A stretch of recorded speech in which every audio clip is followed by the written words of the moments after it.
The Nhill Aviation Heritage Centre, supported by the small community of Nhill, is currently trying to raise $75,000, the remaining amount required to purchase this magnificent aircraft.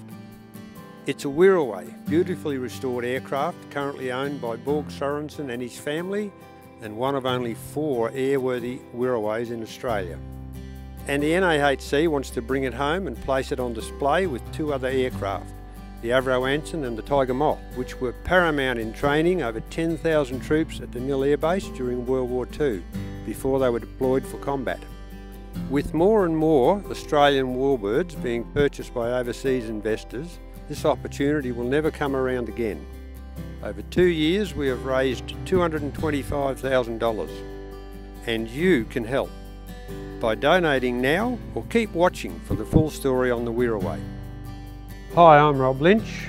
This is John Deckett, and we're from the Nhill Aviation Heritage Centre. The NAHC is a small regional aviation museum set up on the Nhill Aerodrome where the RAAF had a base during the Second World War. Well, during that 5-year period, there were over 10,000 young Australians went through there. The Wirraway was the main plane for training fighter pilots. There were other planes there, like the Avro Anson, that were used for navigation and bomb aiming, but the Wirraway was the main plane for training fighter pilots.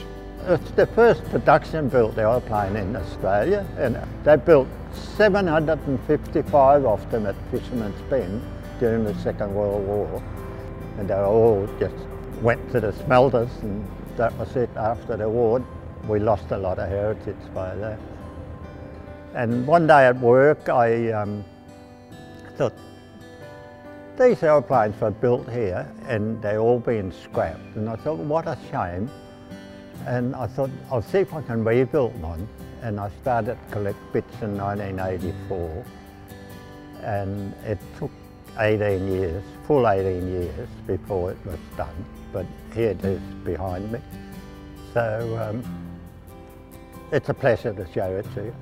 Well, the experience of building that aeroplane, it's been great. You know, when you find bits you're looking for, you're on a high, but I had to travel most of the country with a trailer behind my car and collect bits, and I probably did that for the first 10 years. And then I realised now I can start. And the whole family was involved, and especially my son, you know, he was great. And he was a Qantas engineer, so he knew what he was doing. So the last 3 years he helped me full time, and that was the best part of it. We did it together, and I really enjoyed it then. And of course we both flew it straight away when it was finished, so that was all good.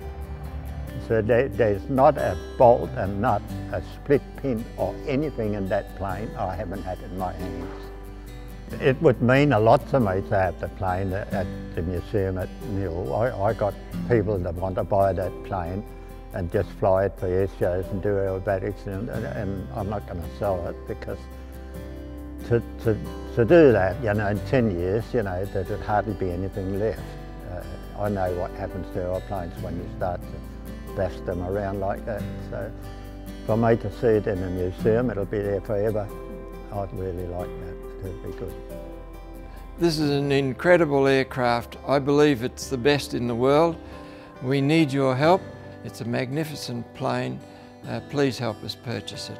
I think the public will help, and it means a lot for the whole community in Nhill to, when they open the doors to that museum, and say, well, this is what we got, to show it off to people. I reckon that would be a really tremendous step forward for Nhill. We ask that you give to our crowdfunding page. It would just mean the world to our little community.